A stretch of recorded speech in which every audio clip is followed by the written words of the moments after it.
नमस्कार दर्शकों, मैं हूं आपका होस्ट एंड दोस्त आर के शर्मा और आप देख रहे हैं जी टाइम्स न्यूज 24 लाइव।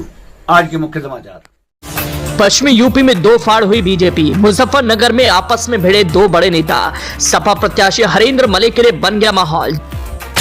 जैसे कभी अखिलेश के खिलाफ माहौल बनाकर राज्यसभा चुनाव के दौरान बीजेपी का काम बनाया था, अब ठीक वैसे संजीव बलियान के खिलाफ माहौल बना रहे हैं बीजेपी नेता संगीत सोम।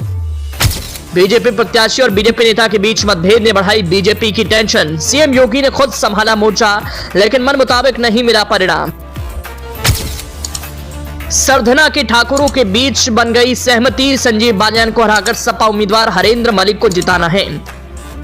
मुजफ्फरनगर में हरेंद्र मलिक को सपा की ओर से उम्मीदवार बनाए जाने से नाराज होकर आरएलडी चीफ जयंत चौधरी सपा अध्यक्ष अखिलेश यादव से नाता तोड़ गए थे। अब बीजेपी के अंदर ऐसी स्थितियां बनी जिससे लगता है हरेंद्र मलिक इस बार मुजफ्फरनगर में संजीव बालियान की राजनीति पर हावी हो चुके हैं और इस काम में मदद बीजेपी नेता संगीत सोम अपनी ही पार्टी के प्रत्याशी संजीव बालियान के खिलाफ विरोध कर रहे हैं। बीजेपी के अंदर इस वक्त ठीक वैसी ही स्थिति बनी है जैसी सपा के अंदर राज्यसभा चुनाव के दौरान माहौल बना था, जिसमें अपना दल कमेरावादी नेता पल्लवी पटेल ने इस बेस पर अखिलेश यादव का विरोध करना शुरू किया था कि अखिलेश ने पिछड़ों को इस चुनाव में स्पेस नहीं दिया। अब इस विरोध का परिणाम यह रहा कि राज्यसभा चुनाव के दौरान सपा का तीसरा उम्मीदवार हार गया।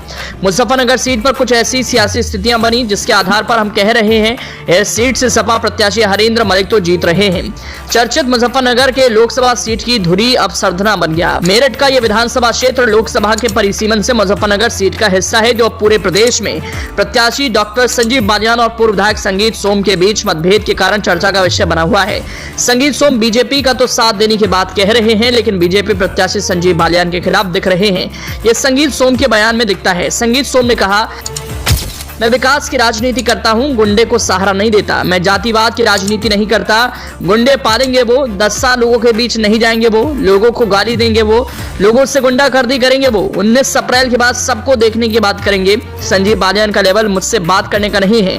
मैं संजीव बालियान नहीं, भाजपा का प्रचार करता हूं। ये बात संगीत सोम ने तब कही थी जब सीएम योगी मेरठ जिले की सरधना विधानसभा के रारधना में चुनावी जनसभा करने पहुंचे थे। बताया जा रहा है सांसद संजीव बालियान से ठाकुर चौबीसी नाराज बताई जा रही है। रारधना का ठाकुर चौबीसी यानी क्षत्रिय बहुल 24 गांव अचानक से राजनीतिक फलक पर उभर कर आया है। माना जा रहा है क्षत्रियों को राजनीतिक भागीदारी कम मिलने के पीछे जो आक्रोश इधर उधर पनपा है उसका केंद्र रारधना ही रहा है। अब समझिए हम क्यों कह रहे हैं सपा प्रत्याशी हरेंद्र मलिक अभी तक बीजेपी प्रत्याशी संजीव बालियान पर हावी दिख रहे हैं। दरअसल कहा जा रहा है कि 2013 के मुजफ्फरनगर दंगे के दौरान पश्चिमी उत्तर प्रदेश में बीजेपी के फायरब्रांड चेहरे रहे सुरेश राणा, संगीत सोम और चंद्रमोहन को हाशिए पर भेजे जाने से राजपूत समाज में नाराजगी है। सहारनपुर, मुजफ्फरनगर, कैराना, मेरठ में पकड़ रखने वाले सुरेश राणा को बीजेपी ने बरेली मंडल की जिम्मेदारी सौंपी। वहीं चंद्रमोहन को बागपत जिले का प्रभारी बनाया गया है, जो सीट बीजेपी के सहयोगी राष्ट्रीय लोकदल के खाते में गई है। वेस्ट उत्तर प्रदेश में जो ठाकुर चौबीसी बीजेपी की जीत की कहानी लिखती थी, उसी ठाकुर चौबीसी ने बीजेपी के बहिष्कार का ऐलान कर दिया। राजपूत समाज के इन बगावती तेवरों ने मुजफ्फरनगर लोकसभा सीट से बीजेपी कैंडिडेट संजीव बालियान की मुश्किलें सबसे ज्यादा बढ़ा दी और हरेंद्र मलिक के लिए फायदेमंद दिख रही है। ठाकुरों की नाराजगी को डैमेज कंट्रोल करने के लिए मुख्यमंत्री योगी आदित्यनाथ सरधना पहुंचे। सरधना मुजफ्फरनगर संसदीय क्षेत्र में आता है। जनसभा में मंच पर मुजफ्फरनगर से बीजेपी उम्मीदवार संजीव बालियान, मंत्री कपिल देव अग्रवाल, सरधना के पूर्व विधायक संगीत सोम समेत तमाम नेता मौजूद थे। ऐसा दावा किया जा रहा है कि लोकसभा चुनाव 2024 में संगीत सोम को टिकट न मिलने पर ठाकुर समाज नाराज है। सभा में संगीत सोम जिंदाबाद के नारे खूब लगे। मंच पर बोले आए संजीव बालियान का जबरदस्त विरोध हुआ। सभा में आए ग्रामीणों ने खूब विरोध किया। संजीव बालियान के भाषण देते समय ऊपर हाथ उठाकर विरोध किया। वो मुश्किल से 5 मिनट भी नहीं बोल पाए। चर्चा है कि सरधना विधानसभा सीट इस बार निर्णायक भूमिका निभाएगी, इसीलिए मुख्यमंत्री ने सीधे सपाट शब्दों में जिम्मेदारी दे दी है कि पिछली बार की तुलना में दोगुना वोट चाहिए।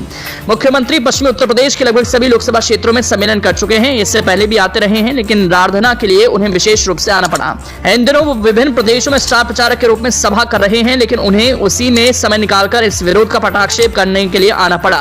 योगी ने अपने भाषण में स्वयं 2 बार ये उल्लेख किया कि वो जम्मू से सीधे रारधना आए हैं। यही नहीं, उन्होंने स्पष्ट रूप से संजीव बालियान और संगीत सोम का नाम लेकर पार्टी की परंपरा याद दिलाई कि व्यक्तिगत मतभेद हो सकते हैं, लेकिन हम सब राष्ट्र धर्म के लिए सब कुछ बलिदान कर देते हैं। उन्होंने महाराणा प्रताप की वीरता से लेकर सरधना की वीरता का भी बखान किया। हालांकि उन्होंने जातिगत वर्चस्व की लड़ाई और जातिगत दबाव को नकार कर परोक्ष रूप से हिदायत देते हुए कहा कि जिन्होंने जाति और सामाजिकता को छिन छिन किया उनका समय समाप्त हो जाता है। बोले जाति के सौदागर आएंगे और फिर सौदा कर चले जाएंगे। बहरहाल बीजेपी ने अपने गठबंधन सहयोगियों के साथ मिलकर लोकसभा चुनाव 2024 में उत्तर प्रदेश की सभी 80 सीटों को जीतने का लक्ष्य रखा है, लेकिन बीजेपी नेताओं की आपसी लड़ाई के चलते पार्टी को इसकी कीमत चुकानी पड़ सकती है। जानकारी के लिए बता दें कि संगीत सोम ठाकुर समाज से हैं, जबकि संजीव बालियान जाट बिरादरी से संबंध रखते हैं।